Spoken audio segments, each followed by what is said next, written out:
Welcome to Her Fantasy Football. You can hear us on Blog Talk Radio / Her Fantasy Football and on iTunes. Be sure to subscribe to us on herfantasyfootball.com so you can get our newsletter where we will give you the 4 ingredients for our fun, free FanDuel game Diced.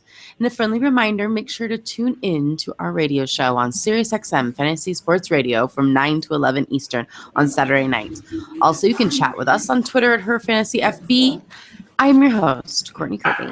And I'm Ashley Williams. I'm Brandon Marianne Lee. And that is Lucy. And Ashley messing with her mic. Every week I forget to move my mic in front of me and I was like, shoot.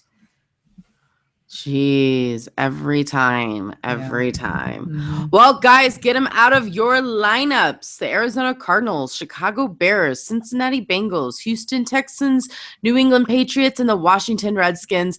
This is by far way worse than last week's, guys. Way worse. Yeah. There's not a bad team in this bunch. Texans. Okay.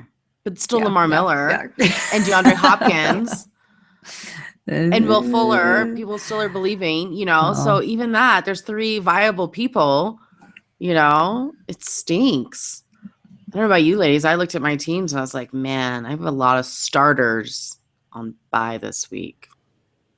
It was like David Johnson was on bye last week. Yeah, that hurt me. So now it's 2 weeks off for him. That was bad. Mm-hmm.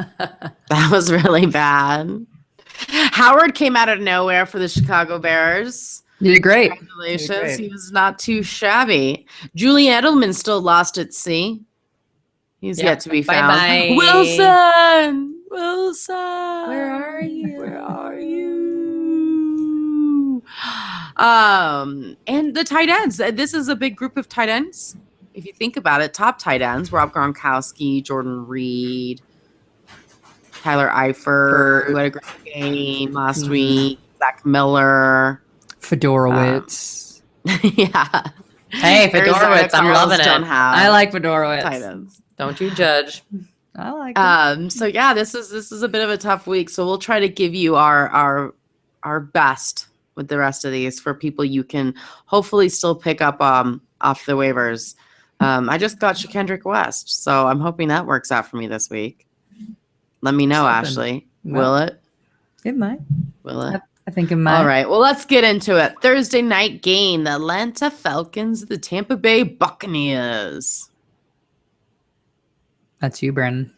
Oh, do you want to talk about the Atlanta Falcons? I suppose. I mean, not really. You can just say must start. Don't play anybody else. But okay, just to let you guys know, we have paused this game or this podcast because the World Series game is going on right now, and the Cubs are ahead 8-6 in the 10th inning, and it's getting crazy, and I'm sorry that I've lost my focus, but I'm back. All right, Atlanta Falcons. Tevin Coleman's been ruled out for week 9. So has Jacob Tammy. You'll have to get a new babysitter for Thursday night. Oh, he can do it with one arm. Come on. He can do it. Kids are old enough. Holy mackerel. Now, supposedly Julio Jones's injury from last week was just a bruise. But let's be frank. Jones has 3 games with less than 3 fantasy points in standard scoring. He has 1 killer game with over 300 receiving yards. Only 4 touchdowns on the entire season. You still have to start him, obviously. He's still Julio Jones. He's still a stud. But I just wanted to let you know, I know some of you have been lightly complaining, and I hear you, and you're not wrong. It's not Antonio Brown in 2015, right? Where like the only time he wasn't startable was when Big Ben was out. But you knew that when Big Ben was in, he would always get you double-digit fantasy points, no problem. Not the case with Jones. But hopefully this injury is not too serious. Yeah, it is what it is. Devontae Freeman is a baller, and Tampa Bay gives up the 7th most points to opposing running backs. And since Tevin Coleman's out, you don't have to worry about his touchdowns being vultured. And Matt Ryan is also a baller. They give up the 7th most points to opposing quarterbacks as well. As far as sleepers are concerned, Mohamed Sanu in the slot versus Jude Ajay-Barima, which, by the way, I wrote out phonetically so that I could make sure that I got that correct. Now, he is giving up 109.5 quarterback rating whenever a quarterback throws in his direction on the season. Yeah, that's not good for him. Not good, but it's good for Mohamed Sanu. And especially if Julio Jones isn't fully healthy, you gotta like that. So Austin Hooper caught every single target that has gone in his direction this entire season. And in fact, last week he caught 5 passes, which means he had 5 targets for 41 yards. If he can get some of those Tammy touchdowns, he's golden. Tampa Bay gives up the 13th fewest fantasy points to opposing tight ends, but if Julio's a little banged up, Matt Ryan's a stud, I'm not really worried about it. I kind of like him as a sleeper this week, and you can get him off of waivers. And then the bench, go do it. I'm not buying running back Teron Ward coming in like he's Tevin Coleman. I don't think that's true. And I don't believe in Justin Hardy either. And my husband made a thing. There's one more out and it's still 8-6, everybody. All right. We will focus on the show. Ashley, how about those Bucks? Can't we just talk Cubs instead of Bucks? Come on, Cubbies. Come on, Cubbies. Okay. Well, we've got a running back situation on our hands in Tampa. It's problematic. So Jacquizz Rodgers, he was doing really well. He rushed 19 times for 69 yards, and he had a touchdown, and he had a catch for 9 yards. But then he was spotted, guys, in the dreaded walking boot. No, not the walking boot. The dreaded walking boot. I will say, Brad and I trained for the New York City Marathon, and I was walking, and I ran a half marathon on a broken foot because I just thought I rolled my ankle. Because I used to play sports, and you're just that whole walk it off mentality. So I was in that dreaded walking boot myself all the way up to 3 weeks before we had to raise all of our money. It was a horrible race. And then I fell in the middle of Times Square and ate it in front of everybody. And also, no, you were great. I'm not saying it wasn't great. I'm just saying I also ate it. And so I could feel the pains. That's kind of like when you say, I've gained so much weight, and your significant other's like, but you look great. I was like, I didn't say I don't look great. Great. I just said I gained weight. Yeah. Those are 2 separate things. Two separate thoughts, but apparently this one the same for you. Yeah. Okay. That's so funny. So I feel his pain on the walking boot is all I'm saying, and I know it's not fun. He has a sprained left foot, so that's a problem. So he will not be playing this week. Doug Martin also has not been practicing as of Wednesday. So they went and signed Mike James on Monday. Now we've got some Mike James. Yeah. So Coach Dirk, which is very upsetting, suggested that we're going to have a running back by committee situation on our hands, which I think we could all have assumed that's the case. So the question then, and he's basically talking about the fact that they've had a very limited role here, all these players that they have. So he's not really sure who they're going to play. They're just going to kind of just basically throw something on the wall and see what sticks, which is not good news for anybody that owns anyone on this team, because right now you are not really sure. Is it Anton Smith? Is it Peyton Barber? Will it be Mike James? Interestingly enough, I would think Peyton Barber, but it's been leaning towards Anton Smith. So, yes, it's going to be interesting. I would stay away altogether. Although it is a really good matchup because Atlanta gives up the ninth most fantasy points to running backs. So there's a chance, actually, if you need a flyer, again, I would not play any of these guys anything more than a flex role because we don't know who it's going to be. There's a chance that either one of them could still do well. So I'm leaning more the Anton Smith and Peyton Barber route out of the 3, but it's dicey. Definitely stay tuned. Make sure you are checking in to see what you are hearing closer to game time as to who that might actually be for the starter. I have to say, as a Mike Evans owner, I am praying the Tampa Bay Buccaneers turn out like the Green Bay Packers of last week, where there is no such thing as a running back and there's only wide receivers, because I could use a Jordy Nelson kind of game. Well, I would not be surprised, Courtney, if that's the case, because it's a yummy matchup for Mike Evans. The Falcons are the 7th most fantasy points to wide receivers. Granted, he just had an okay game last week with only 50 yards, but he still targeted 11 times. The guy is always targeting the double digits. You have to play Mike Evans even when he has a bad week, but this should be a good week. And for the fact that they've got virtually no running backs, it's going to be decent. But I think you could actually plug in Adam Humphries as well. He had 58 yards. He actually had the most yards on the team. And he's someone that Winston's actually been looking to a little bit over the last few weeks. So if you need a desperate play, I'm okay with Adam Humphries because of the matchup.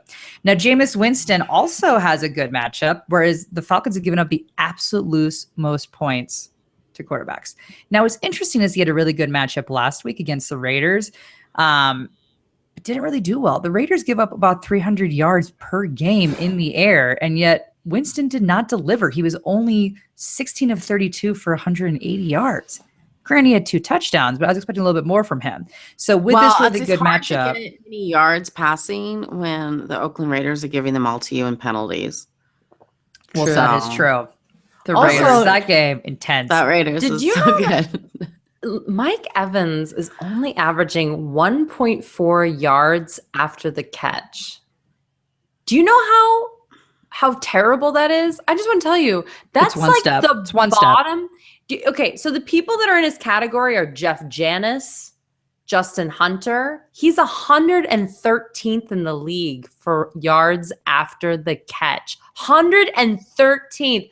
What is he doing when he catches the ball? Is he just like He's I'll just running sit here? right into the end zone, Brandon. What's it to you? Right into the end zone. Just say he's taking Well- 1 yard for 6 points. He's That's what he's doing. double teamed because there's no That's one what else on he's this team. doing. I mean, they leave Humphreys just wide open. He virtually takes one step. I mean, literally 1.4 is literally one step. It's like whoop, whoop, get back up. It's enough to say he completed the catch hypothetically with NFL standards. Yes. Hypothetically.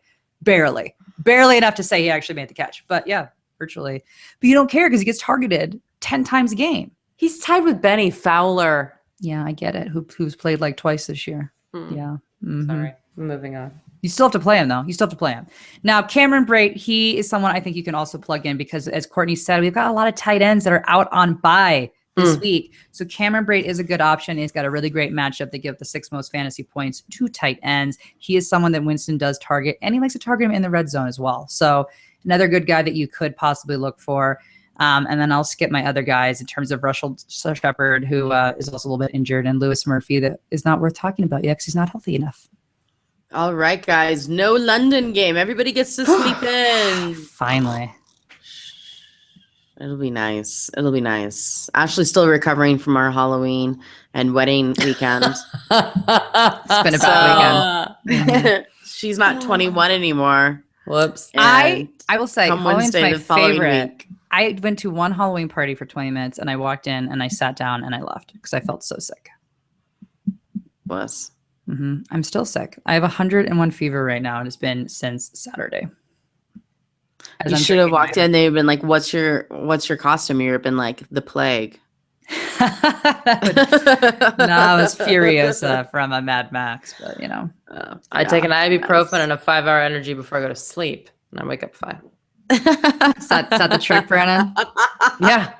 Pretty sure that's not healthy. All right, let's move on. Yeah. Detroit Lions at the Minnesota Vikings. You don't start anyone Game on the of the Detroit week. Lions. What happened last week, man? I could not believe Chicago was shredding the Vikings defense. Oh, yeah. Destroying them. Oh, They just didn't prepare.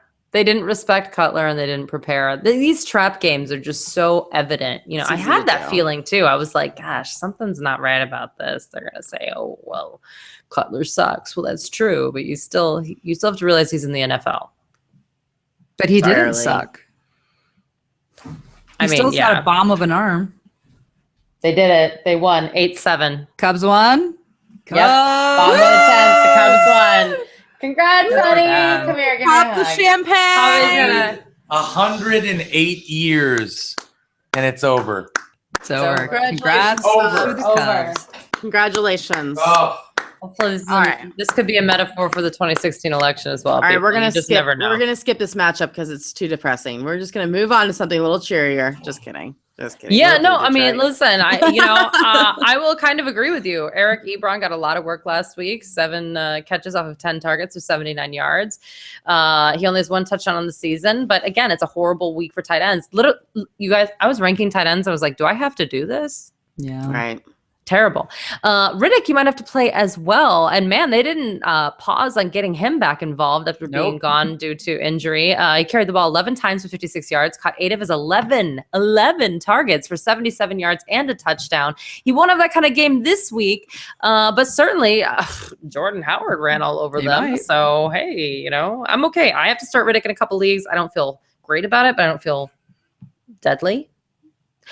Bench. I think actually this stadium may be the new strongest home field advantage in the league. In fact, I actually was just on a podcast with Pro Football Focus with this guy named Dan, who was there for the Giants game because he works for the Giants organization. And he said that he was at that stadium and it's the loudest stadium he's ever been in his life. And part of what he does is he just tours stadiums. He thinks it's crazy. Just nuts. So interesting little tidbit there. Minnesota gives up the second fewest points to opposing quarterbacks. Try to find someone other than Stafford. Second fewest points to opposing wide receivers. In fact, they only allow an average of 10.9 receptions per game. And they have 3 wide receivers that they throw to. So that means like 3 a pop. Not good. Yep. Wow. Yeah. And by the way, Jones hasn't scored in the last 2 weeks and hasn't put up more than 4 catches since week 4. He had a hot start. He may still have some curb appeal. People might think he's putting up wide receiver 1 numbers. I might try to feel out a trade because you know what? They have a bye next week. And then after that, they have Jacksonville, but then it's Minnesota again. It's a tough road for 4 games. If you have to make the playoffs, I don't know. That is rough. Midwest dilemmas right here. Midwest dilemmas. Serious Midwest though. Minnesota and Detroit. That's Midwest. We were debating about the Midwest before the show. What is the Midwest? And then we talked about what the Rust Belt was. I'm saying the Rust Belt. They got a different vibe, those Rust Belt East Coasters. It is the geographical equivalent of what is a catch? No one really knows. No one really knows what all is the Midwest. I was saying culturally, Ohio is more like Pennsylvania than it is Nebraska. That's all I'm saying. Okay. All right. Well, let's move on to Minnesota. All right. Well, Norv Turner was so turned off by the Midwest, he retired. Unbelievable. That was And crazy. then he didn't retire, did he? Didn't he just resign? Yeah, I think he just resigned. He resigned. So I'm like Before telling getting myself fired. he retired. For only 2 losses in a row? I know. He must have thought he was going to get fired. I'm not kidding. I mean, it's pretty surprising. It's like right in the middle of a short week. I don't know. Pat Shurmur will be the one who will be the interim offensive coordinator. Sattery's sick. I hope he's not sick. We love Norv. He said he was healthy. I don't know. Yeah. Oh, he did? He didn't Okay, tell good. anyone.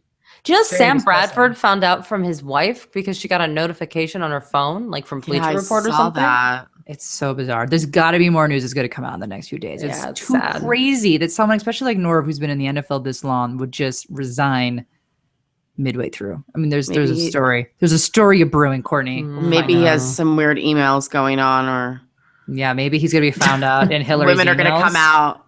Women are going to come out alleging Wrong. Wrong. This is the collection of our election humor. Don't worry, we're not going to get partisan. We're just making fun of it all. No. We'll make fun of it. Yeah, it's almost over. It's almost over. We're cracking under pressure. We'd make fun of Johnson too, but that doesn't count. If you know what I mean. All right. Keep going. So we're really giddy today. Must be the Cubs winning. I don't know how this is going to pan out for this offense. I will say it's had a pretty stagnant offense the last few weeks, but Pretty stagnant. I mean, they've had some tough Non-existent. matchups. They've, Bye. buys usually help, but not in this case. But Stephon Diggs also being injured was a problem for them. But he is back. He had 8 catches for 76 yards and a touchdown. He was great. He was targeted 13 times, which is exactly what we want to see. So clearly we have no concern about him still being hurt. I feel really good about that. He's got a pretty average matchup. Nothing to be too concerned about against the Detroit secondary. So I think you can expect similar numbers this week. Kyle Rudolph is dropped off. So that's been concerning. He had 5 catches for 31 yards. He was targeted 6 times. We caught almost all of his passes, but he's had a little bit of a drop in his targets as well. So that's a little bit concerning. But Detroit gives up the most fantasy points to tight ends. So this should be the week that him and Bradford turn around and start to make sweet, sweet magic with each other. Around Every now and then. Yeah, no. Rudolph We're finds hoping. the We're hoping. end zone and another 20 yards. Mm-hmm. You're so fake. That's good. Here's hoping. Thank you. That's my jam right Woo! there. Man. Comes Karaoke one. queen. Midwest. Midwest here. That's how this all started, by the way. It was Ohio. I was like, what's its own brand of Midwest? And Courtney was We were like, going to you're start crazy. 20 minutes earlier, and then we got into a complete Midwest debate over here. It's nuts. It's nuts. Sorry. Anyways, Stay Brandon, focused. Ashley, anything Stay else? focused. Jarek McKinnon, he did not practice Friday or Saturday of last week, in which case he did not play last week.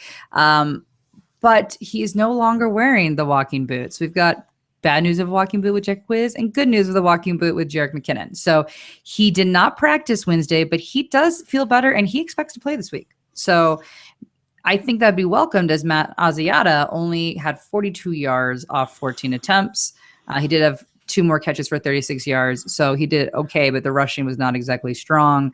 So they definitely need McKinnon back. Sam Bradford is not someone that you would start, but interesting to still note that this is Detroit gives up the second most fantasy points. So if you really did have to dig deep, he should have a good week this week if you need to. If you got a quarterback on bye, he is a viable option.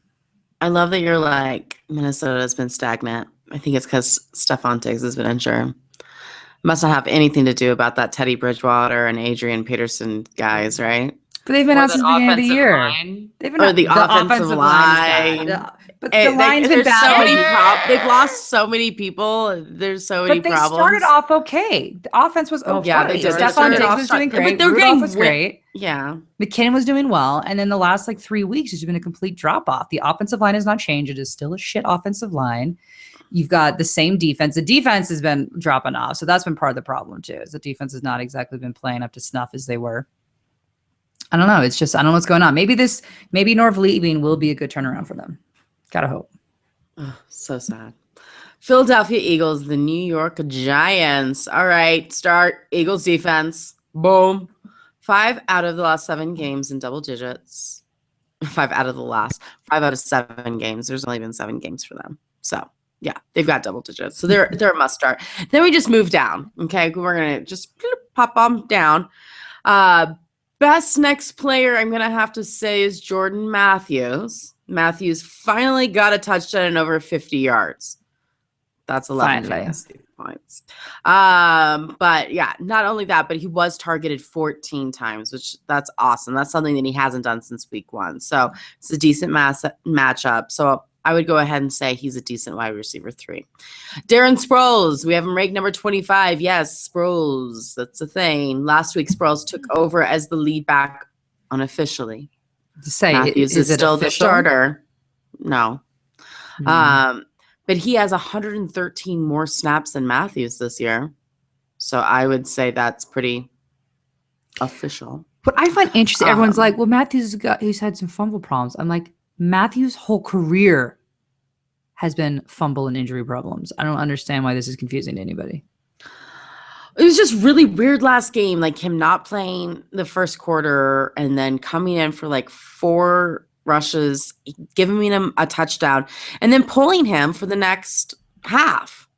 So I don't understand how that's really going down. Obviously, there's some problems within the offense. They keep saying that he's still the guy, and I'm like, Coach really? Pedersen says that Matthews is the main back still, and they're evaluating the 2 running backs through the next few days. But clearly, Pedersen likes Sproles more than Matthews.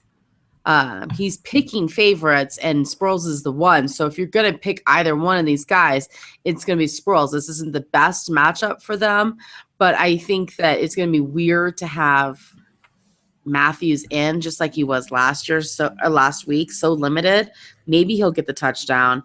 I have a feeling Matthews is going to come down with a Jay Cutler thumb injury ASAP.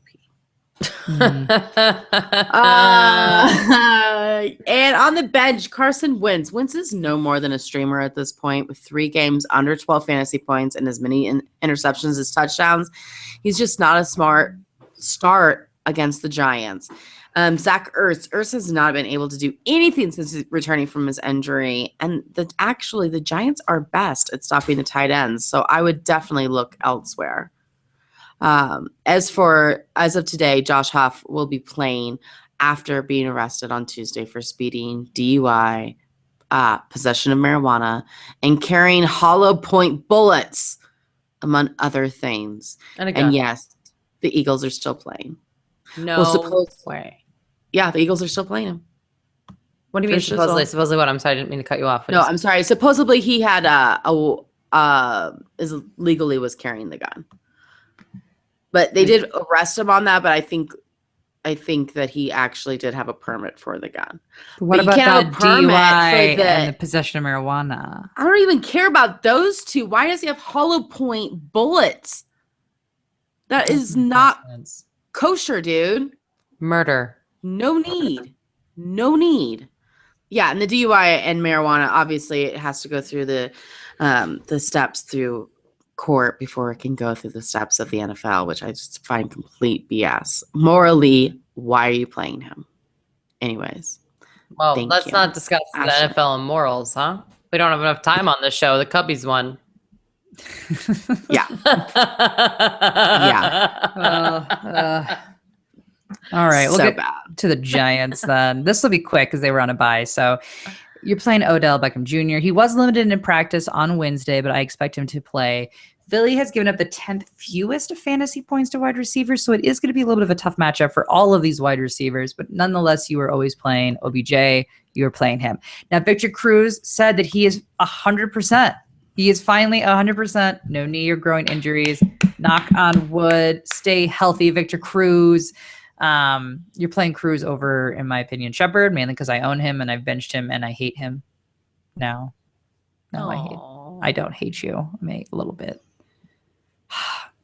Just kidding. Anyway, you're not playing him. Now, the running back situation is also interesting. Rashad Jennings is the starter. But Paul Perkins said that he is unsure as to if his role will increase following this bye week. Now, what's interesting is that he's done fairly well. It's thought that he will increase because of the production that he has seen, which has been still fairly minimal production. And then you've got Orleans Darkwa also being thrown in there. So really, you've got a nice little cluster of running backs that have a ho-hum matchup. I think you should stay away from all of them if you can avoid it, because none of them have really been productive, and you're not sure who is going to get the goal line carries. If I had to guess, actually, Orleans Darkwa will probably be the one that's going to get in the end zone. So, and this is definitely not the week to get cute with Eli Manning, as the Eagles give the 5th fewest points to quarterbacks. I know it's coming off a bye. Eli usually is able to pull it together after a bye, but I just don't like this week at all. You've got better options. Right. The New York Jets, the Miami Dolphins. All right. Game of the week. Game Matt of the Forte. week. Game of the week. Start them all. Start them all. Yeah. I am going to say start them all, Courtney. Yeah.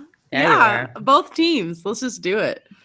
Matt Forte, guys. You laughed at me on SiriusXM when I said that he was going to have the most total yards. I believe I actually won that one. I think you did a Just good saying. job. Just saying. He had 25 touches for 82 yards and 2 touchdowns. Plus, he had 2 catches for 16 yards against the Browns. Yes, I'm aware it was against the Browns, and I'm aware we told you he would do well, but he did do fantastic.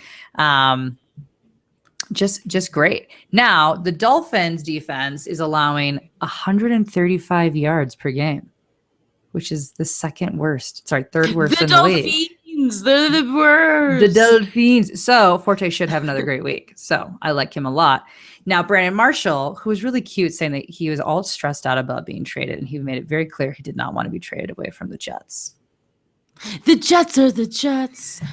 He's kind of bounced a bit. I think, he really loves his friendship with Fitzy. He likes New York. He didn't get traded, so the stress is off. But he had 4 catches for 68 yards against the Browns. He was targeted 9 times. He is practicing in full. He has a bit of a foot injury, which I do think we've actually seen some of the remnants of that foot injury the last few weeks. I'm encouraged that he's practicing in full. I don't expect him to be 100% this week, but I think we are making those improvements that we need to see out of him. Miami's secondary is terrible. They get the 10th most points. So Brandon Marshall should be able to have a good week, including Quincy and Nunwa should also have a good week. He had 93 yards and a touchdown. I really like what I see out of him. He was targeted the most out of everybody on the team. You got kind of double coverage going on with Brandon Marshall, which opens up Quincy a bit. Quincy he seemed to do well with Geno Smith, who's not playing this year. He seems to do well with Fitzy. So it's not a situation. Sometimes a new quarterback comes in and you're concerned what's going to happen. That's not the case with Quincy. Quincy's doing really well. And I think he could have a really good week this week. So I think he's someone that you're starting to play every week now. Not just, situationally, but I think he's someone that's stepping up really nicely into that wide receiver 2 position. Step it Stepping up. And Bilal Powell, he had 76 yards and a touchdown. I think he could have a good week as well. So again, like we said, you're basically starting everyone on this team. Maybe not Start 'em Fitzy up. unless you're really in a tight spot. But even then, it's a good matchup for Fitzy. And I do want to note that CJ Spiller is finalizing his deal right now with the Jets. Poor Niall Davis. Which means they dumped Niall Davis, which means Niall Davis might end up going back to Kansas City, which I'll discuss when we get to Kansas City. But isn't that just so sad? They didn't even give him a chance. He was only there. They didn't. Like, literally give him no chance at all. Like a week. No, not even a. Well, CJ Green Bay Spiller. gave him a week, but the Jets signed him and dropped him the same day. Maybe he's really bad, Absolutely. you guys. He didn't even get there. I think it's the allure of CJ Spiller. It's that CJ Spiller allure that never quite pans out. I know. All these Enjoy boys love Spiller. CJ, Jets. Enjoy him. Poor now. All right, the Miami Dolphins, Jarvis Landry. He has had 9 fantasy points in each of the last 2 games without a touchdown. In fact, he hasn't had a touchdown since week 3. I know it's scary, and I wouldn't want to play him either, but it's the Jets. And they give up the 4th most fantasy points to wide receivers. And because of that, I think Kenny Stills, who has had 3 touchdowns on the season, could be a good, as if not great, flex option this week. All right. As well as starting Landry. Jay Ajayi has been a workhorse for the Dolphins the last 2 weeks. He's had over 50 carries, 418 yards, and 3 touchdowns. The Jets don't give up many yards to running backs, but I can't tell you to bench a dude that's had 32 and 27 fantasy points in standard leagues. So I wouldn't expect those points, but I'd still expect double digits. 12, 14 points. So I'm still starting him. In fact, you can start the Dolphins defense. I've got him ranked at number 9. The Jets give up the absolute most fantasy points to defenses. Enough said. I like it. Ryan Tannehill is on my bench. Tannehill hasn't done much in the last 4 games. Well, listen, Brandon. Or the last 4 seasons. You know I'm a fan. I feel like, I'm doing it for you. I was going to have him as a must start, and I just didn't want to upset you on a big day like today. The Cubs win, and Midwest, baby. The Midwest conversation just set you off sideways. So, I just felt I'll just put him right where Brandon thinks he deserves. That's on the bench. So there's better options to stream this week, people. Deion Sims, that's a tight end dude. He's 2 on the bench, as well as Andrew Frank, the kicker. Moving on to the Jacksonville Jaguars at Kansas City Chiefs. The Jags starting. Cricket. No one. Moving down. You might want to start them. You may want to bench them. I can understand any of these. We'll start off with the guy who's the main corporate of it all, Blake Bortles. We have him at number 13, so he's right there on the cuff. Bortles has had a great game last week with 337 yards passing and 3 touchdowns and no turnovers, which is huge for Bortles this year. But that's a 1-game wonder. I fear. It's not the easiest matchup for him this week against Kansas City, giving up the 11th fewest fantasy points. But Bortles does have a higher ceiling than some of the other quarterbacks that you may be streaming. Just don't watch the game. So it's going to be really painful. It might all come in the last 12 minutes of the game like it did last week. But it's not – he's not my favorite, but there's worse options like Ryan Tannehill, right? Yeah, that's true. Okay. Yeah. Allen Support. Robinson, the only reason that he is even – on the sleepers and not on the bench is because the Jaguars fired their offensive coach. And this tends to make things exciting for the offense. And they get this weird spirit around them and weird stuff starts happening, like Allen Robinson getting more than 7 fantasy points. So I know it's been rough this week. It may turn around this week. I'm not promising you that. I will say that with 15 targets last week, Robinson was only able to bring in 6 balls Problem. for 70 yards. The only promising thing, other than the coach chain, is that the Chiefs do give up the 8th most fantasy points to wide receivers, which does make me like Alan Hearns, who had 11 targets for 98 yards and a touchdown. He's not a bad play this week. He's a bit of a boom or a bust, just like the whole team. But he actually has had a higher ceiling than Mr. Allen Robinson the last 5 games. So, you know, high risk, high reward, maybe. And that's going to go for Julius Thomas as well. We have him ranked number 16. It's not the best matchup. He's listed as questionable. He's very much touchdown dependent, which a lot of tight ends are. But I will say he's had a touchdown in both of the last 2 games. So I don't know. That's not that bad. He does only get 20 yards. So if he does not find the end zone, you are going to get 2 points out of Julius Thomas. And of course, on the bench, the best duo in the NFL, TJ Yeldon and Chris Ivory. Thank you, gentlemen, for staying consistently bad. I appreciate you. You're the best. Kansas City Chiefs, Ashley. How do I top that, Courtney? Oh, man. There's nothing more that I love than consistency. And knowing that it's not even a possibility to have to start them makes me feel good, right? Yeah, I will say that you don't have that pit in your stomach when you're like, do I not? Do I not? Is he going to blow up on my bench? Yeah. You know, I have to start TJ Yeldon in the league. The 4.6 points is going to hurt. Yeah. But at least you can count on the 4 points. Like you can count on that when you're putting other players in, your plug and plays, you know? Well, it's an 18-team league. Yeah, you're screwed. Oh, well then, Yeah, whatever. it just- everybody yeah. has a Everybody TJ has Yeldon one on of their them. team. Yeah. They're starting like, Justin Hunter and stuff. Yeah. Oh. They're starting Josh Huff. Ooh, nobody started. Ain't nobody got time for that. So Travis Kelce, I wish I had better news about him. He's technically in my must-start category, but I don't feel great about him this week at all. He's coming off his best game of the season with 101 yards. Yeah, he had 7 passes. That's great. I guess. But the problem is that Was that just not good enough for you? Wow. yeah, it's kind of not good enough for me. Honestly, he's I a top guess. because here's his issue: is he's like 100 yards or like Julius Thomas, 20 yards. It's like it's so boom or bust. But that's kind of the tight end position. You just kind of have to come to accept that unless you have like Jordan Reed or Gronk. Even Greg Olsen's been a little rough this year. So what I don't love is that the Jags are actually surprisingly stout against the tight ends. They've only allowed 1 touchdown the whole season to a tight end thus far. So it's not a great matchup for Kelce. So you've got that classic boom bust. He had a good game and he shouldn't have a good game this week, but you're out so many tight ends on bye. You kind of forced to play him. So I kind of have him in my must starts because you have really no other better options that have a higher ceiling than Travis Kelce. So it is what it is. I'm sorry. I don't have better news. Now, my whole write-up is just Debbie Downer for the Chiefs because they're all hurt.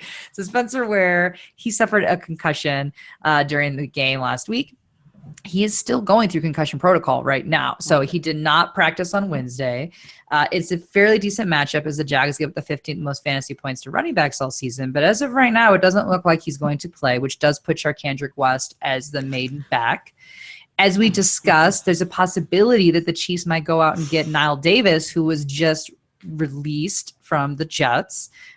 Basically, like we said, like he didn't even get there. And just, you're done. I don't believe so. For CJ Spiller, don't get me started. Jets.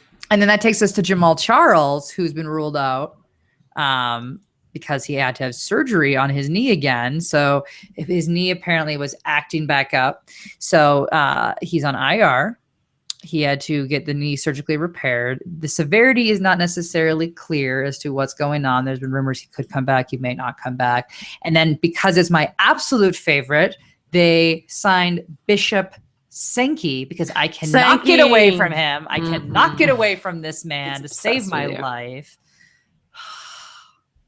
So that's very concerning for me. So I don't love that. So I'm really hoping that Charkandrick West does well.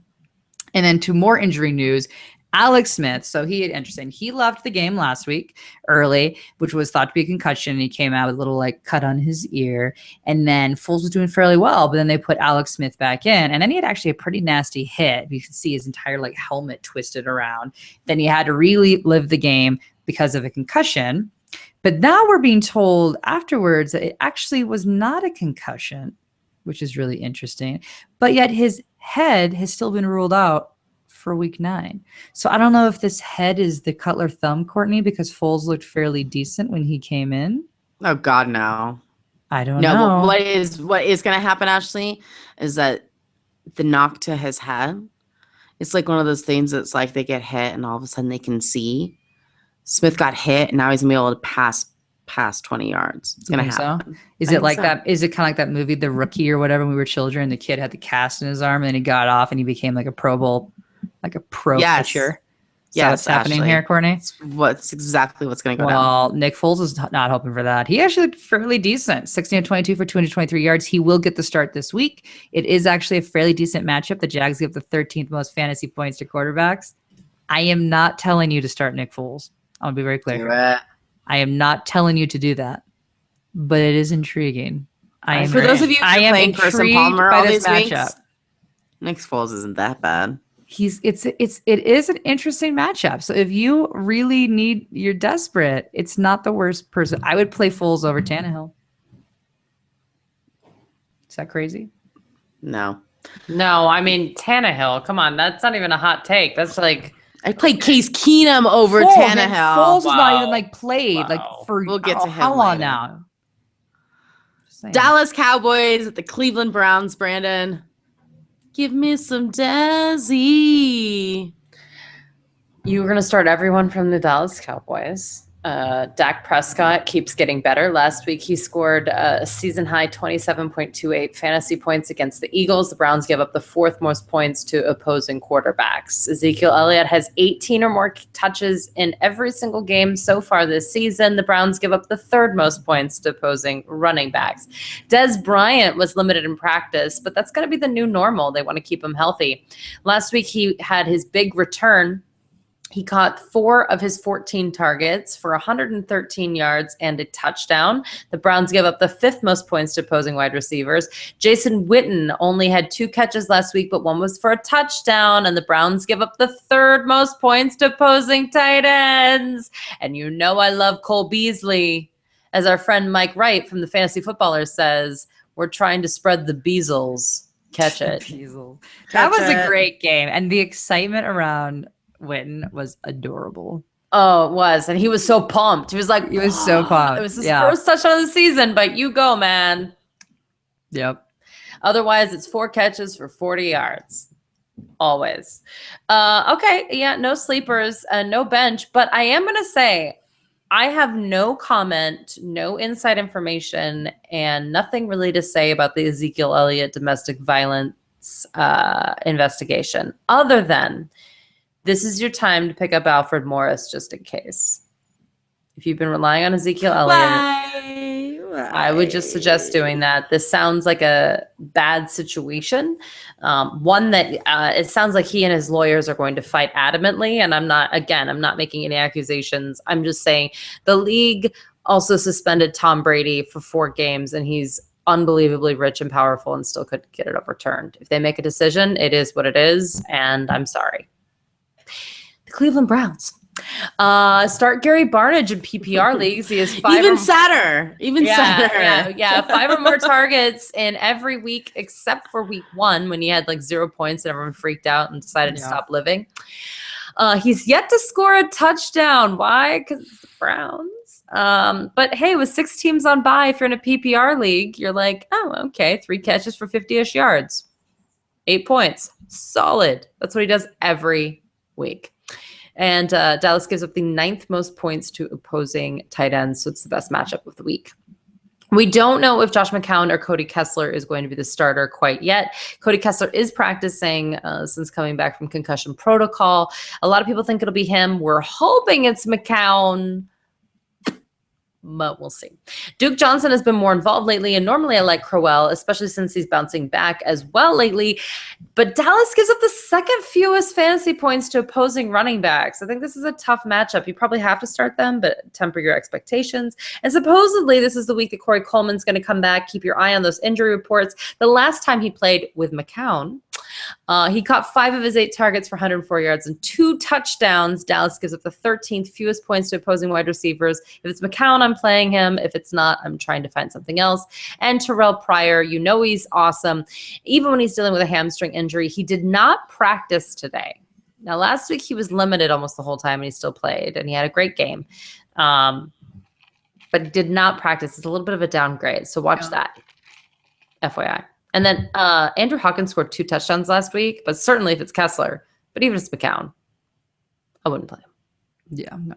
Yeah. Corey Coleman might be on your waiver wires. I just picked him up yesterday or today. Ooh, yeah, go get him. If he's on your waiver wire, he is the best ad you can have. He 21 touchdowns last year at Baylor. Obviously, he's not going to do that because he's in the NFL and because he was injured, but yeah. Because he plays for the Cleveland Browns. And there's that. Yeah. Yeah, that hurts. It hurts. Oh, it does. All right, after the break, we'll get to more of these week 9 matchups. And we're back. Yes, we are. We are going right back to the Midwest, the Pittsburgh Steelers, and the Baltimore Ravens. We've already clarified it's the Rust Belt, not Midwest, or half of it, as one of your maps said, right? One out of many. Yes. It's because they've been there. The Steelers. All right. Le'Veon Bell always, although he's yet to score a touchdown this year. I know. It's concerning. Not good. Also, the Baltimore Ravens give the 6th fewest points to opposing running backs, but you still start them. Stop it. Antonio Brown caught 7 of his 11 targets for 166 yards with Landry Jones. Miracles and miracles. I was starting to panic. Baltimore gives up the 3rd most points to opposing wide receivers. You clearly start him, and you clearly start Sammy Coates. Sammy Coates is back. Get it together. Love it. They're saying Ben Roethlisberger will play. I think it sounds a little crazy. I'm wondering if this is a bluffing, Jimmy Garoppolo is going to play, but whoops, it's Jacoby Brissett. I'm tempted in that 2-quarterback league where I have Alex Smith, who just went down, and Carson Palmer, who's on a bye, to start Landry just in case. I mean, Ben might go down again. Yeah. I'm in a 2-quarterback league in bye week hell, and I'm starting Bryce Petty because I think Fitzpatrick will be benched. So, yeah, I mean, and I have to. So you're hoping he'll be benched. I don't think he'll be benched. Is Foles not out there? No. Mm. No, I'm in hell. But yeah, so I don't know. They give up the 10th fewest fantasy points to opposing quarterbacks anyway. It's his first week back. I don't know. I'm all over the map on how I feel about this. And I wish if this podcast was later in the week, I'd have a better analysis of what's going on here. So listen to our radio show. Again, it's on Saturday nights from 9 to 11 p.m. Eastern on SiriusXM Fantasy Sports Radio. We do updates there, and this will definitely be something we'll have to update. The other wide receiver slots are really weird. Supposedly Eli Rogers was a healthy/disciplinary scratch in week 7. Now Tomlin's saying that's not true and that now Eli Rogers is healthy. I don't know, man. These Pittsburgh Steelers, they're a little odd. And then Darius Hayward-Bay officially replaced the struggling Marcus Wheaton on the depth chart. I'm into that. He's a red zone target, so I like that a lot. Yeah, and on the bench is the tight ends. Ladarius Green is sort of back. He's practicing. He's still officially on PUP. I don't know what's going on with him. They're saying that he has a chance of playing, very non-committal. Baltimore gives up the 2nd fewest fantasy points to tight ends anyway. So regardless, they have yet to give up a touchdown all season to tight ends, and Jesse James is touchdown dependent anyway, so I'm not starting him regardless, but I think this Ladarius Green situation is tough. Also, frankly, I think that Hunter Henry doing so well is kind of an indictment on Ladarius Green. Where were you all those years? Where were you? His hands aren't as good as Hunter Henry's. Well, that's the truth. All right, the Baltimore Ravens. You're starting Terrence West. West tore it up last week with 10 yards. That was it. It was just 10 yards. That's all. So scary. That's all. Bummer. That's all she wrote. It's not like the fantasy points that we were seeing from the other running backs, but listen, they just couldn't get anything going at all for the Ravens. This week should be different against the Steelers to give up the 4th most fantasy points to running backs. So don't lose hope. Still holding tight. And Terrence Williams. Justin Tucker, of course, is a starter. Then you get into the sleepers because let's be honest, guys, the offense is struggling. Mike Wallace is having a pretty decent season, although he hasn't found the end zone since week 2. So in my opinion, he's the best receiver on this team and the only one I would take a risk on. Now, the Ravens defense is a must start if Roethlisberger is out. Love him. If Roethlisberger's in, not so much. It's not as yummy and delicious as if he's out. Dennis Pitta, I don't know. I think that's just like, you're just like grabbing for something special. Crockett Gilmore is back, but not on the field for actual game day. So I don't know. Dennis Pitta's not my favorite. Joe Flacco Wacko has 2 passing touchdowns in the last 5 games. Man, how does he do it? So good. He's got to ice his shoulder. And 5 turnovers. That is what we want from our former Super Bowl champ. Right there. Russell Wilson's competing. Knock, knock, knocking on heaven's door. I go ahead and look up to see who the Baltimore Ravens backup quarterback is. And you know what? If you just feel like you're really in a pinch here, go ahead and pick that guy up because that might be happening. He might come down with a Jay Cutler thumb injury too. Wow, that's bold. Well, listen, he's hurt. He is hurt. He is legitimately hurt, Flacco, right? And so it's not just his fault. The whole team's kind of a hot mess. So, they just might need to like freshen things up for a moment. Let Flacco get healthy. Bring him back later. As far as the receivers, other than Wallace, Steve Smith Sr. is listed as questionable, but he's yet to practice. So I did rank him, but it's not hot. It's not great. Good. Not only that, but the Steelers do give up the 4th fewest fantasy points to wide receivers. So unlike the running back situation, the wide receivers actually do not have the best matchups. All right, so let's get into these late afternoon games. The New Orleans Saints at the San Francisco 49ers. Defense check. New Orleans defense has been better than you think recently. Shut up. I mean, I will say. You're right. The expectation was that low. Yes, we think they're low. 32nd, and they're more like 26. 26. Oh, okay. Hey, better than 32. That is not true. And they're getting the best cornerback back. I feel like Brand's having a Case Keenum pity moment where she just kind of bumps them up a little bit higher than they should be. Yeah, that's not It's not true. starting caliber. I'm just saying, like, it is what it is. All right, Drew Brees. He was great at Kansas City, and I know that he's not as good on the road, but I think he'll be fine against the 49ers. So, and I love him. And I think he's my lost brother. I think we could be related. Well, that would make us related. I've never felt related to Drew Brees. All right, I'm sorry. I do have to say something real fast, Brandon. New Orleans is not the worst defense in the NFL when it comes to fantasy points, but they are the 2nd worst. And they only have 20 fantasy points total on the season. Mm-hmm. I mean, they're not Minnesota. Okay. But Jacksonville is worse. That defense that we were all scared of going into the season is worse than New Orleans, which is pretty impressive. Sorry. They put in a lot of work on that. They're the Case Keenum of our defenses. Poor Case. Poor Case. Anyways. San Francisco gives up the 3rd most points to opposing wide receivers. So I'm starting Michael Thomas, Brandon Cooks, and Willie Snead in that order. Sleepers. San Francisco gives up the absolute most points to opposing running backs, but unfortunately, we have a running back controversy. I hate this. Why? Okay, Mark Ingram was benched last week after he fumbled and scored you negative fantasy points. fail. Hashtag fail.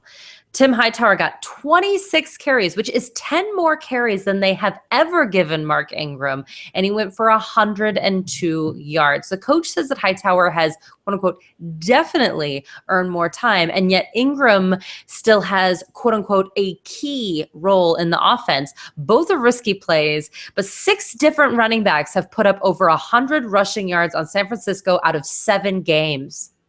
So someone's going to blow up. Someone's going to do it.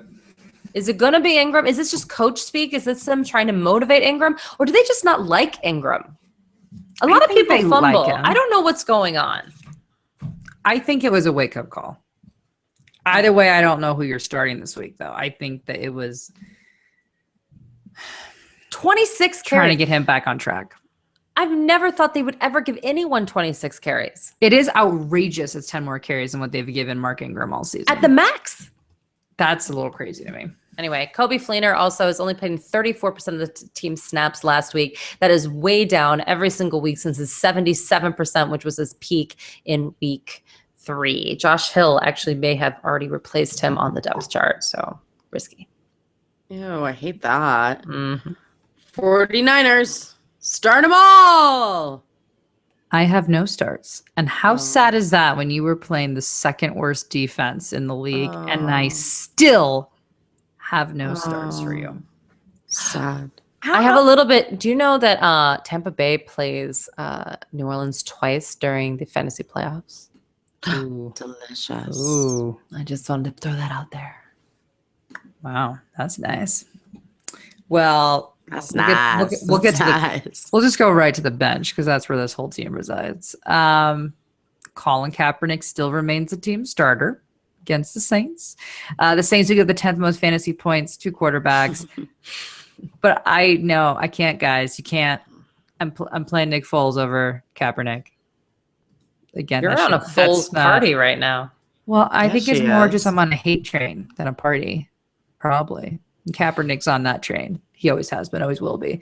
I don't love it. I don't love it at all. Now, they are coming off a bye, which is interesting. And what I think is maybe most angry is that these players we started to actually depend on have not performed well with Colin Kaepernick in as a quarterback. So Jeremy Curley, as case in point, he's only had 4 catches for less than 30 yards in the 2 games that Colin Kaepernick has started. That's a problem.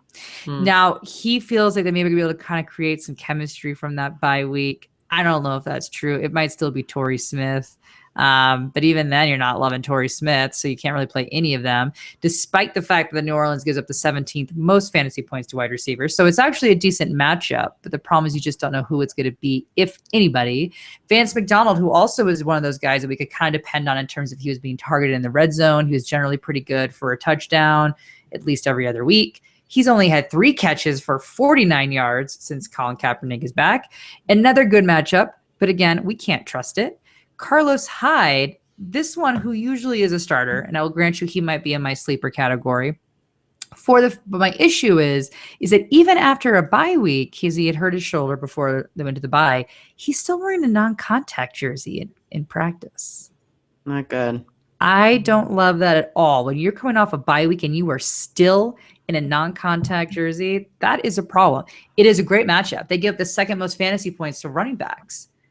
But we don't know where he stands health-wise. So I don't love that. You're going to definitely need to be listening to all your injury reports leading up to this game. He may be able to go. He feels like he can go. I don't know.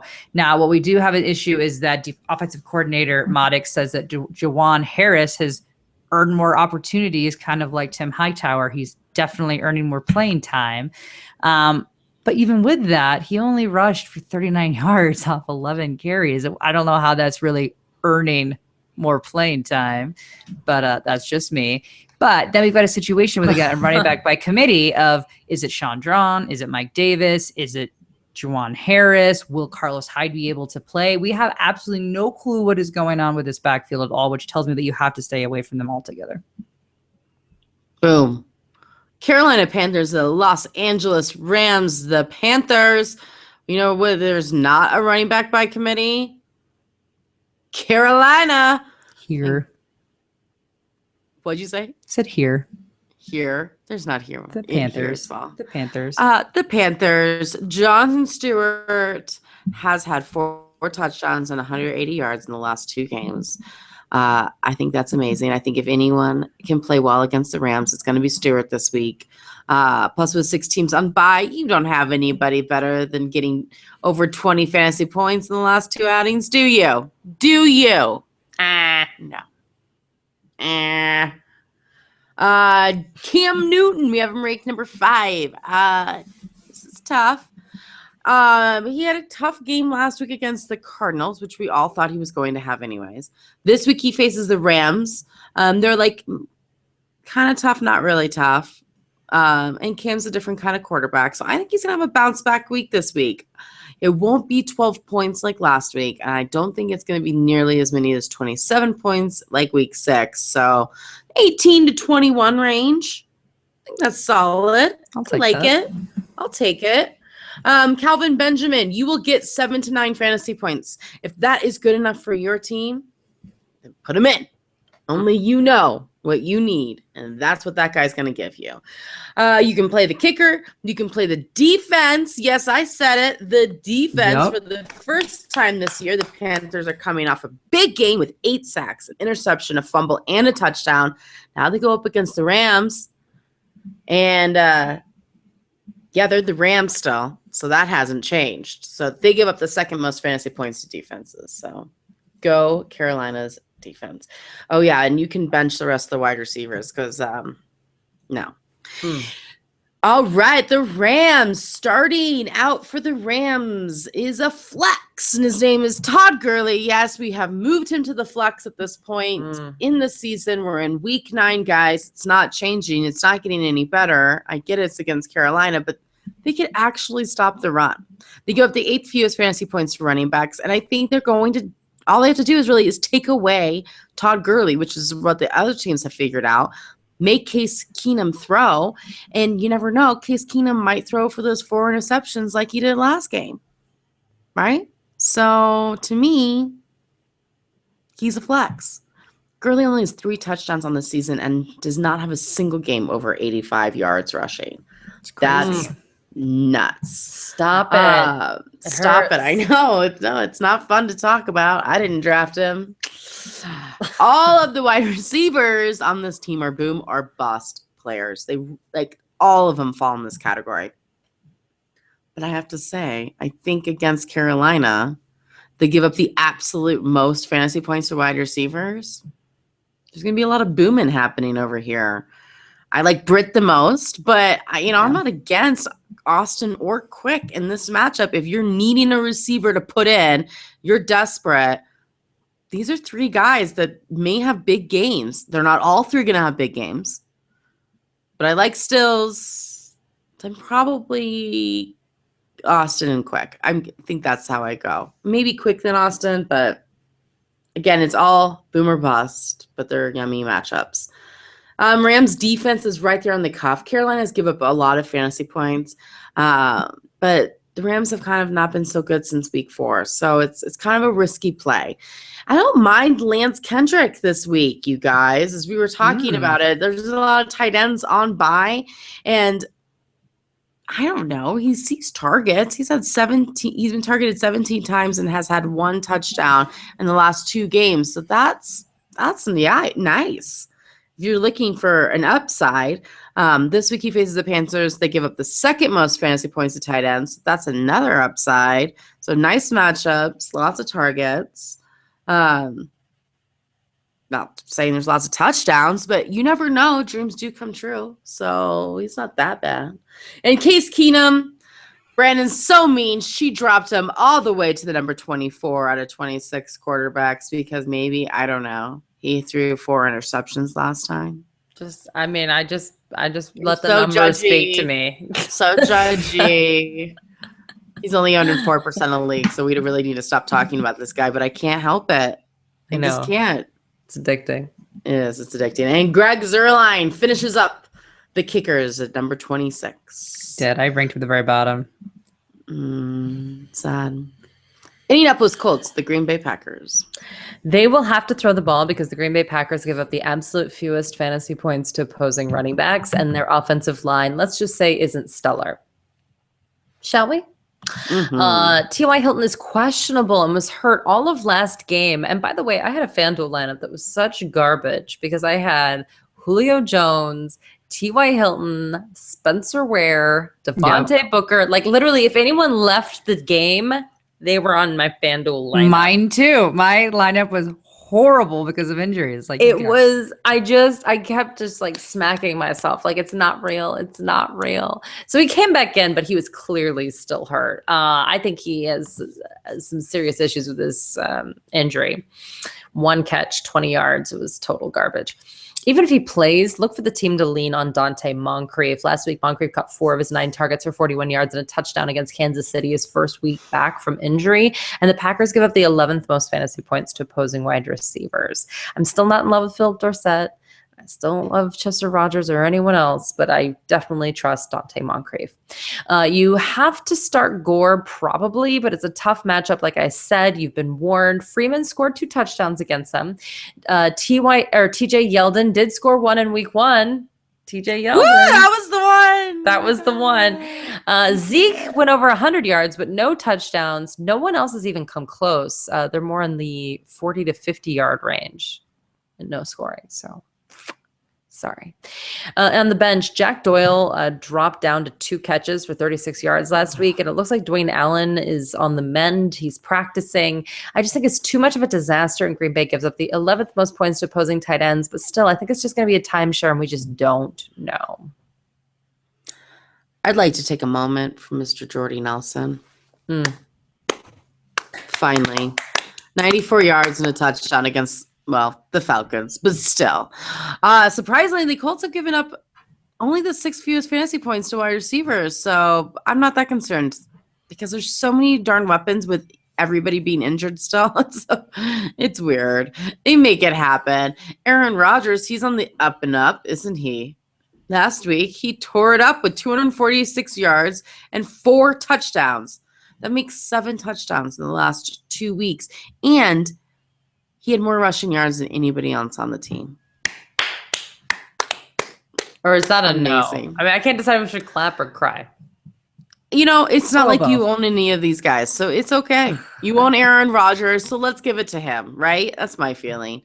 When it comes, I'll just skip right down to the mess, nitty gritty. Ty Montgomery is still limited in practice after being diagnosed with sickle cell trait. Last week, he was limited in practice and was ruled inactive for the game. So there's really no guarantee that he's going to play this week. So I would find a backup. I wouldn't find it on this team, though. I have them all on the bench. You know, I just can't invest in them. As of yet, rumors are that James Starks is getting better and he may be back sooner than later, but it's not going to be for this week. If you're super, super desperate, I guess the guy is Don Jackson, who had 10 rushing yards last week off of 4 attempts. So you can't do much off of 4 attempts. So I'm not going to say he's bad, but I don't think that they care to look at that right now. So, you know, Rodgers is making it happen. That's great. That's wonderful for him because he had a few down week. So I'm happy that that's gone down. And even with everybody on this team that's been injured, the Packers still do not use their tight ends. So you shouldn't either. Let's move on. The Green Bay Packers is right there and the defense is right there on the sleeper cusp. So I don't know. It's not my favorite, but it's possible. That was Brandon. Sorry. I just ran my knee into my table. You know. Sorry, she's a Midwest girl. Randall Cobb, on the other hand, is listed as questionable. No word on his progress thus far. He has been limited in practice, but he was last week as well before he was ruled inactive. So not awesome. But that leaves Devontae Adams, who has seen 30 targets in the last 2 games. 30. That's a lot. There's a lot. That's a lot. Wow. So I don't know how you bench a guy like that. I mean, it's weird. I'm not a huge Devontae Adams fan, and I don't know why. Is it because he's kind of like a boom or bust player, and every single time you put him in, he busts? Probably. Maybe that's what it is. But you have no choice at this point. He's been so You much have better no this year, though, choice. than he was last year. So much better. He So much has. better. He Way more has. consistent. Yeah. It's true. You know, he had that one game where he dropped quite a few passes, and then the very next game, it was like he was the only person on the field with Aaron Rodgers. He just kept targeting him, and I think he was just really trying to get the kinks out. And I think it might have worked. So, yeah, you're starting him. There you go. Tennessee Titans at the San Diego Chargers. I am really undecided how this game is going to go. Hmm. It could be a shootout, or it could be a nightmare. I don't know what to tell you. Shootout. Tennessee defense is actually pretty good. So makes me a little bit nervous for the Chargers, but we'll start with the Tennessee Titans. Now, Marcus Mariota was 18 of 22 for 270 yards, but he had 2 touchdowns against the Jags. Granted, the Jags are a very bad defense. And San Diego was kind of in the middle of the pack. They get the 13th fewest fantasy points to quarterbacks. But I think you could play him if you need to this week. Again, we've got a lot of teams out on bye. There's not a whole lot of great options if you were streaming quarterbacks and only drafted one. He's not a horrible option. He's been doing pretty well the last few weeks. He's a little bit on an uptick. He's gonna have a couple bad matchups. So if you want to play him, this is the time now. DeMarco Murray. Ugh, sadness. So last week's game, he went to the locker room about halfway through the game, came back.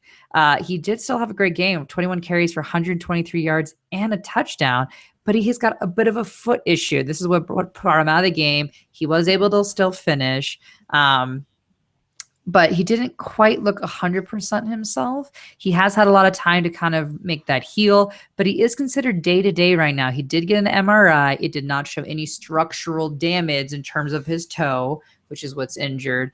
But anytime I hear toe, I don't know about you guys, I get really nervous with toe. Toe, it doesn't seem like a major injury, but especially for a running back with your balance, it is a very, very bad injury. Now, he was limited on practice Wednesday, so I'm encouraged that he's at least somewhat practicing.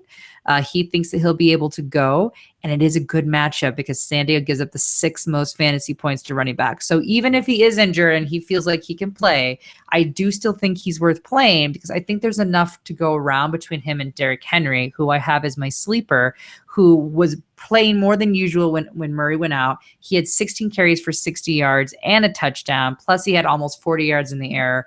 I like him a lot as well. I think that both could have a decent game, again, because that Chargers defense is not good at stopping the run. So I think if you need a flex option, Derrick Henry can be your guy this week. I really do think so. Now, Kendall Wright is one of the Devontae Adams of this team, Courtney, who's just always so dicey. So dicey, that Kendall Wright. But he had a good game. He had 4 catches for 84 yards, and he had a touchdown. Now, what's interesting is that Coach Malarkey said he called him a very good slot receiver, a 3rd down receiver. Okay. That is interesting because technically your starters are Rashard Matthews and Tajay Sharp, and Tajay Sharp has been less than exciting the last few weeks. So he's calling him this 3rd down kind of guy, but he's been one of the most explosive players with Rashard Matthews on this team. It's not the best matchup. The Chargers give up the 12th fewest fantasy points to wide receivers, but I would be playing Kendall Wright over Tajay Sharp any day of the week. You know what I think a 3rd down guy means? The guy we trust. You know what I'm saying? Yeah, but he said that he called him, I should add this, he called him a rotational wide receiver. Yeah, he's just an a-hole. Whatever. Well, he'll resign soon. Mike Malarkey. Rotate him in all you want because I want. They're almost divisional leaders, though. They might go to the freaking playoffs. Yeah, playoffs. Playoffs. You know why? Kendall Wright. That's right. Well, let's not get too excited here. I mean, it is Kendall Wright, but he's not that great. I mean, it's also that I don't even know why I'm defending him. Well, the Texans also signed Brock Osweiler, and the Colts decided they didn't need an offensive line, so that's helping them. It is helping them. That's true. Now, he might be saying that he's just a rotational receiver because that's where he needs them in terms of packing some punch when he comes in. He's on a little bit slightly more limited snap count than Mr. Tajay. but it's working for them. So, if you're going to choose a receiver, it's going to be Rashard Matthews first, then Kendall Wright, and then you're never choosing Tajay Sharp. You're just not doing it. It's not even on your radar. Do not do it. But you're wondering, okay, well, Mariota's been having some good games, so who is it going to? Well, technically, Delaney Walker had the most targets thus far. So sure, okay. Now, the Chargers are 14th in terms of allowing points to tight ends, so he could have a good game. He could possibly get a touchdown, so I'm okay with that. You could put Walker in. Now, in sad news, Andre Johnson announced his retirement. Makes me sad. But you know what? It was time. Marion Foster holding hands, walking in the sunset. With Really Norv sad. Turner behind them. Yeah, holding the sun is what he's doing. He's holding the sun. I don't know. Or We'll the get to- fans that their hair is blowing back. Yeah. He's holding the fan. He's directing the wind, Brandon. Exactly. Oh. Exactly. All right, the Good old Norv. Chargers. Norv's old team. No, that's right. So Melvin Gordon, guys, he's had 10 touchdowns this year, and all of them basically have been in the red zone. He is a red zone monster. Baller. Melvin Gordon, guys, I say it every single week. If you aren't playing Melvin Gordon, I don't even know how I can help you. I really can't. But what's been interesting is that they keep mentioning they want to keep an eye on his touches because they don't want to overwork him. And so they are planning on lessening his load. But we've yet to see that as he ran 23 times for over 100 yards against the Broncos. And I don't know, maybe this is the week. Either way, I'm not concerned about it. Tennessee gives up the 7th fewest points to running backs. But like we said, the moment they're even remotely in the red zone, it's Melvin Gordon time. It is time for Melvin Gordon to get in there. So I still feel very confident about Melvin Gordon. Even if they do lessen his load, he's still going to get you the points that you need. He will still get you touchdowns. You can feel just fine about Melvin Gordon. Phillip Rivers, I'm also intrigued by him this week. Titans give the 15th most fantasy points to quarterbacks. Again, they are a tough defense, though. But Phillip Rivers is always all around 300 yards. He's throwing an insane amount. He threw 47 pass attempts against the Broncos, and that's against the best secondary in the league. So I think, we can see equal number of attempts this week. He's an interesting play for me if you've got a quarterback on bye. But his wide receivers are very banged up. Both Travis Benjamin and Tyrell Williams were questionable going into week 8. They both played week 8, but Benjamin only had 3 catches for 44 yards, he was targeted the most on the team. So for Benjamin owners, at least that's the good news. But then he went out with a PCL injury, much like what Brandon thinks she has and wants to still walk 10,000 steps a day. I don't know if it's PCL specifically, but there's something funky Something funky in her knee. So just every once in a while, it sends shooting pains when I'm walking down the stairs.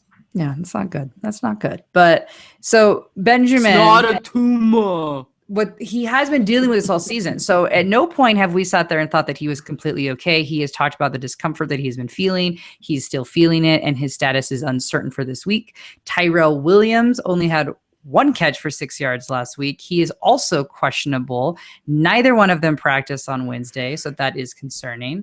So who would you play? You would play Dontrell Inman, who had 4 catches for the most yards, which was 72 yards against the Broncos. Again, a very tough secondary, but he's going to be the beneficiary, and hopefully Hunter Henry. Now, what's concerning about Hunter Henry, and his entire team is beat up, is that he was questionable going into week 8. He played week 8. He got a little bit beat up in week 8, went out, came back in, but now he still is a little bit injured. He did not practice on Wednesday, and this is his knee. So this is a little bit concerning, especially because Antonio Gates is stepping up his game a little bit. He only had 33 yards, but he did have a touchdown. As we know, Phillip Rivers loves Antonio Gates. So with Gates back, that does negate a little bit of Hunter Henry production, but with both wide receivers between Tyrell Williams and Benjamin injured, that should increase Hunter Henry's workload a little bit. So it's a little bit dicey, this game. Boom. Denver Broncos, the Oakland Raiders, Sunday night football. This is going to be a good game, I think. I think this is going to be a good game. This is a huge divisional game that who takes over number 1 spot. I think this is big time. So for me, Devontae Booker is a must start against the Oakland Raiders. He's listed as questionable, but he should be good to go and continue those double digits that he he's been getting. Yeah, he's got some fumbling issues, but he doesn't play for the New Orleans Saints. You keep him in. That's right. Demaryius Thomas had 10 targets yet again last week. Didn't find the end zone, though, but still, 10 targets. Okay, it's the Raiders.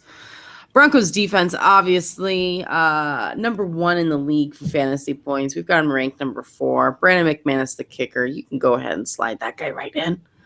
Emmanuel Sanders, similar to Calvin Benjamin. He gets you 8 fantasy points. That's good enough for you. You do it. At some point, he's going to find the end zone, but right now, he's just going to get you 8 fantasy points. Virgil Green, we have him ranked a little low, I think. I think it's a very risky play if you were looking at his overall performance this year. But last week was his best game with only 55 yards. But I think he's going to find the end zone. And listen, we're going to be digging deep to stream tight ends this week. So I think that it could be yummy against the Raiders defense that gives the 7th most fantasy points to tight ends, including 5 touchdowns. So as I said, I think Green may be able to find it. They like to target him just left of the field goal post. So if you see the ball going just left of the field goal post, that's the Virgil Green touchdown. Sweet spot. It's the sweet spot. It's a sweet spot.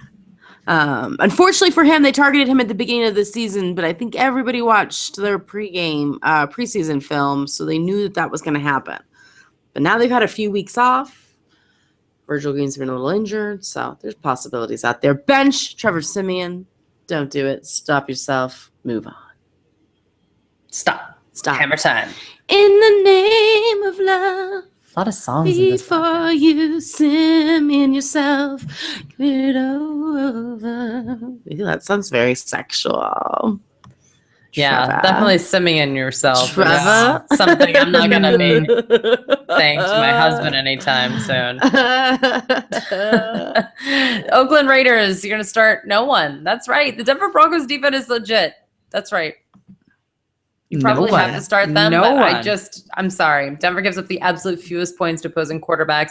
Derek Carr had 513 yards last week and 4 touchdowns. What? Insane. Still, this week, I'm looking elsewhere. Remember, he didn't score over 13 fantasy points in the 2 weeks prior? Yeah. Don't get too recency bias over here. This is a legit matchup. And it is what it is. The Broncos give up the absolute fewest points to opposing wide receivers. Cooper and Crabtree make me nervous, beyond nervous. If you have to start them, you probably do, but you got to really temper your expectations. Best matchup that the Broncos have is they give up the 14th most points to opposing running backs. But man, Latavius Murray carried the ball 11 times for 48 yards. Bummer. He actually had over 70 yards from scrimmage total when you take into his passing yards. Not great, but again, he was the lead back. It's just frustrating. And obviously they were leaning on the pass, aka giving Derek Carr gaudy numbers. Denver gives up the 15th most points to opposing tight ends, but Wolford hasn't scored or gone over 31 yards since week 2, so you can't start him either.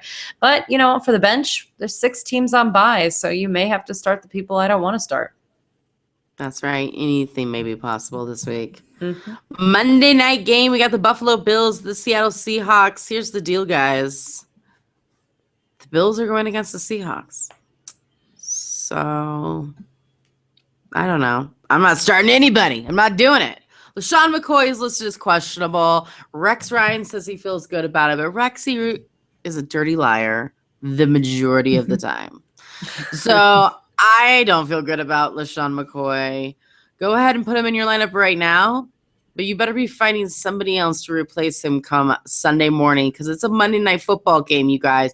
It's a hamstring injury the week before their bye. Yeah.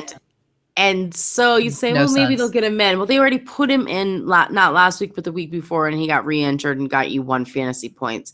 I don't see them doing that again when he can have a bye. So I get it. They lose when LaShawn McCoy's not in or doesn't get the ball tons amount, but I don't know if I would want to risk it against a really strong defense the week before my bye. So I think we need to just say that was fun. wait 2 winter weeks. As far as Tyrod Taylor, he hasn't been too shabby the last few weeks, you guys. Not too shabby at all. But unfortunately, Seattle gives up the 7th fewest fantasy points to quarterbacks. So Not as weak. not as weak. Not as weak, Ashley. I'm going to have to concur and say just move on. Move on. Robert Woods comes off the injury report thus far. He might be back by Friday, but he did have 7 targets last week. Got 50 yards, so it's not awful if you're in a PPR kind of league. It's not great. And again, it's Seattle, so I think we just move on, right? Mike Gillislee is the guy. If McCoy does not go, he didn't do too shabby. He wasn't like amazing last week, but he wasn't bad with a 15.4 fantasy points in standard leagues, 1 touchdown, 85 yards on the ground. So, okay, sign me up. I'll take a little bit of that. And Charles Clay, guys, he has got to be the biggest letdown of the NFL. I only say that because every week, we even had a Bills guy on last week on our radio show. Oh, yeah. And he was like, I think Charles Clay is going to be the guy. And I even said to them, I was like, but how many times are we going to say that? And sure enough. You Sure did say that. I did. I He said was it. taken aback. He was like, oh, well. It's like, yeah, well, think about this is it. the week. This is No, This is the I'm not week. kicking your kid, dude. I'm saying, when is he going to bounce back? I'll tell you what, 0.6 points. That's not bouncing back. There's nobody else playing on this team, and Charles Clay can only catch 2 of his 6 targets for 6 yards. It's not good. It's pathetic. It's embarrassing. It's absolutely embarrassing. Marquise Goodwin is back. If you're going to take a flyer on anybody, I suppose it's that dude. But you're really asking for something special if you do that. Anyways, Seattle Seahawks, Ashley. Well, if you're okay with complete and utter mediocrity, this is your team. This is your team. I mean, it's just, I don't know what the deal is this year, but, Christian Michael, he rushed 10 times, only had 40 yards. He at least got a touchdown. He was like somewhat of the highlight. But Buffalo gives up the 13th most fantasy points to running backs. So there's a chance he could have a good week. But what's really, I don't know what you consider really good. I mean, at this point, you still have to Ashley, play your him. teams are so much better than mine. No. Barely any of my running backs get 10 fantasy points in a week. Well, I'm saying Barely I just said he's the highlight of this team, which really isn't saying much. But what I was going to say before you so rudely cut me off, Sorry. is Sorry. I had James White last week. It burned me. Well, yeah. Cut me The deep. issue is that he probably will do okay, and we've got so many running backs that this is considered good right now for running back standards. So you're playing Christian Michael and your must start. Now, where it gets depressing is that the whole Thomas Roll situation, which we'll get into in a second here, is how long are we going to hold on to Christian Michael? Will he remain the starting back? We don't know. That's kind of pending and in the air. So if you've got him, you need to have some backup plans thinking here for the next few weeks for when Rawls does come back. Now, Russell Wilson, his ankle is no longer listed on the injury report, but his pectoral muscle certainly is. And the guy has not been healthy all season long. He still has the knee and the pec listed on the injury report. At least one of the injuries is now off. The ankle is not, but we still got 2 injuries. He was 22 of 34 for 253 yards, but no touchdowns, 1 interception against the Saints, a very bad defense, and they did not certainly put up where they needed to. He's not really running. He only had 11 yards as well. So that kind of extra bonus and the goodness that you look for out of Russell Wilson, you haven't really seen this year either. The guy is not healthy. You could not expect elite numbers out of him. I don't know what to tell you other than the fact that I don't see it happen anytime soon. He's not somebody that you can be owning at this point in time. And Buffalo has a good defense. He got the 8th fewest fantasy points to quarterback. So this certainly is not the week where he's going to bounce back. All the wide receivers have just been, again, very mediocre. Doug Baldwin, only 51 yards. The guy is basically every single week getting 5 points. Same with Jermaine Kearse. He's good for 5 points every single week. Maybe that's good enough for you. I don't know. Maybe that's enough in a flex. but you certainly didn't draft Doug Baldwin to be playing in your flex role. So that's a little bit concerning. The Buffalo Bills have a mediocre secondary. So again, 5 points is what you should expect. Jimmy Graham only had 3 catches for 34 yards. So that was disappointing. The Buffalo Terrible. I really depended bad. on that revenge game so much. So disappointing. It was a good matchup for him, and it did not go well. And Buffalo gives up the 9th fewest points to tight end. So this isn't exactly, shouldn't be on paper, a bounce back week for Jimmy Graham. So really, there's no one on this team you can play. In terms of news, you've got Michael Bennett, their defensive end, who had surgery on Wednesday. He's going to be sidelined for probably 3 weeks. So that does have a little bit of a hit to the defense. But in good news, Cam Chancellor, he has a good shot at being back this week. So that'll be a nice little uplift for already a good defense. And then Thomas Rawls, as I mentioned, he was able to play full speed in practice on Monday. Now, this is the first time since he's been injured that he's been full speed. He has been ruled out week 9. Pete Carroll has said he's being very cautious with him, that until he is 100% fully healthy and ready to go, he will not be activating him. But I would think that would be in the next couple weeks. So if you are a Christian Michael owner, because Christian Michael hasn't exactly been lights out, again, he's been doing well comparatively to this year for the fact that all of our starting running backs have been injured. So Christian Michael is a top running back. But for that team standard, he hasn't exactly, in my opinion, solidified that starting role. So Thomas Rawls very well may come in and be a starting running back. So you need to make sure that you protect yourself, like we mentioned earlier. Just make sure you got a backup plan if you're a Christian Michael owner. Strap it on. All right, you guys, that's the end of the show. Week 9. Again, get him out of your lineup. Arizona Cardinals, Chicago Bears, Cincinnati Bengals, Houston Texans, New England Patriots, the Washington Redskins.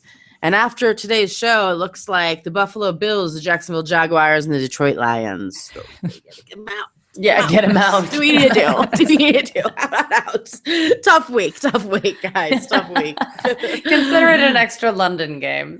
Yeah, exactly. Again, guys, if you have any questions, hit us up on Twitter at HerFantasyFB. A lot of injuries. It's Wednesday tonight, you guys. We record the show, so make sure you hop over to SiriusXM Fantasy Sports Radio from 9 to 11 on Eastern on Saturday nights. We'll be over there. All the updates, answering your calls. So love you long time over there as well. And as for our 4 ingredients of our fun free FanDuel game, you need to hop over to Her Fantasy Football, subscribe to our site. There's also a link there on the page. So feel free to add on and play against my sisters and I and see if you can beat us. If you played last week, you probably did. So sign up this week, you guys. Until next week, no more faking it.